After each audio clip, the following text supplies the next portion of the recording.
Assalomu alaykum. Navbatdagi mijozimiz uylari, eski tipda qurilgan uylari, yangicha ichlaridan qovunli yevro remont qilingan. Xonadonga bizam qo'ldan kelgancha mebel yasab berdik. Ya'ni bu mehrob, o'rtacha tocha bo'lgan eski tipda qurilgan uy. Shunaqa ajoyib qayta tiklash gapini tutdi.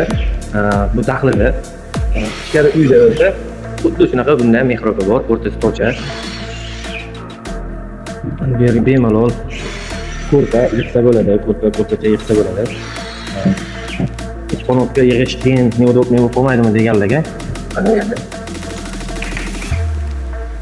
Mana bemalol 3-qanoti ham ochiladi. Katta uzun ko'rpalarni ham yig'sa bo'ladi.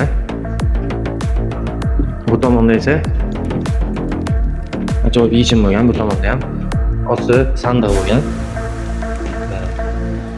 Sizga joylab o'tirdim. Sizga bemalol ko'rpacha yig'sa bo'ladi. To'rtta tocha cheti. To'rtta qo'l bilan oladi. Ustonaga qilish jarayonida kimda shunaqa xizmatlar kerak bo'lsa, ekrandagi nomerga aloqaga chiqaverasizlar.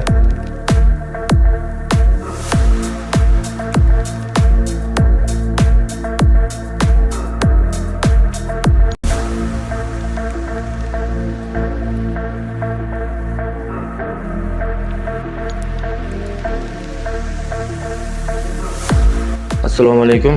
Navbatdagi mijozimiz uylari, eski tipda qurilgan uylari, yangicha ichlaridan qovunli yevro remont qilingan. Xonadonga bizam qo'ldan kelgancha mebel yasab berdik. Ya'ni bu mehrob, o'rtacha tocha bo'lgan eski tipda qurilgan uy.